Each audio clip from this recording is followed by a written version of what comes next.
आणि संभाजी भिडेंनी पुन्हा एकदा वादग्रस्त वक्तव्य केलंय। दुर्गा देवी दौडीमध्ये महिलांना प्रवेश देण्यास भिडेंनी विरोध केलाय। माता भगिनींनी स्वतंत्र दौड काढावी असं भिडे यांचं म्हणणं आहे। गणपती नवरात्र उत्सवी स्वरूपावर बोलताना त्यांची जीभ घसरली आहे। नाव दुर्गा देवी दौड, मग महिलांनाच प्रवेश का नाही असा प्रश्न त्यामुळे उपस्थित होतोय। नवरात्राचा बच्चा बोल फुलणार नाही। काही माता भगिनी स्वाभाविक आहे, त्यांना वाटणं येणं 5 वर्षाची पोरगी चालणार नाही दुर्गा माता दौडीत, त्यांनी स्वतंत्र दुर्गा माता दौड काढायची। ह्याच्यात नाही यायचं, याचा बट्ट्या बोल आणि वाटोळ आपल्याला करू द्यायचं नाही ह्या कार्यक्रमाचं। आज सगळे सामाजिक कार्यक्रम आहेत ते करमणूक, मिरवणूक आणि मिळवणूक ह्याच्यासाठी राबवले जात आहेत। आपल्याला तो नाश करू द्यायचा नाही या दुर्गा माता दौडीचा। तर महिलांना जर दुर्गा माता दौडीमध्ये सहभागी व्हायचं असेल तर त्यांनी स्वतंत्र दौड काढावी। जी दौड गेली 35 वर्ष सुरू आहे त्यामध्ये महिलांना सहभागी होऊ देणार नाही असं वक्तव्य संभाजी भिडे यांनी केलंय आणि यामुळे पुन्हा एकदा वाद निर्माण होण्याची शक्यता आहे।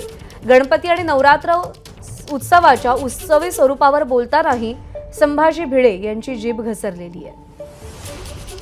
सुषमा अंधारे शिवसेनेच्या ठाकरे गटाच्या उपनेत्या सध्या आपल्यासोबत आहेत।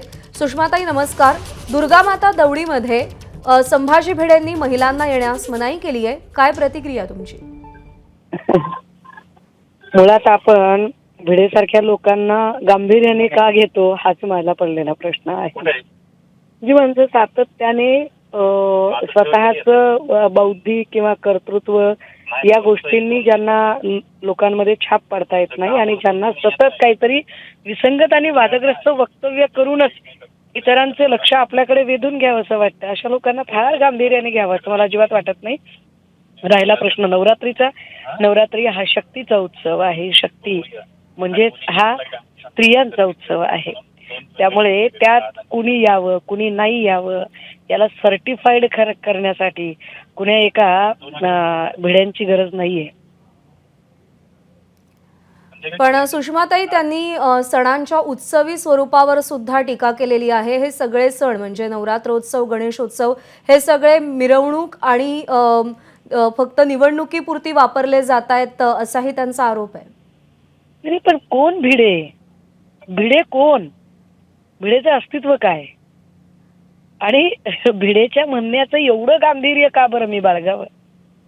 मी व्यक्त व्हावं, मी काही मांडावं तर त्याच्यासाठी तितकं वैचारिक अधिष्ठान असणारा, तितका बुद्धिजीवी असणाऱ्या माणसाबद्दल आपण बोललं पाहिजे ना। आंबा खाल्ल्यावर पोरं होतात असं इतकं अत्यंत बेसलेस वक्तव्य करणारा किंवा महिला पत्रकारांशी अभद्रतेने वागणारा, ज्यांना वागायचं कसं याचे बेसिक नियम माहीत नाहीयेत, अशा माणसावर आपण काय व्यक्त व्हायची गरज आहे?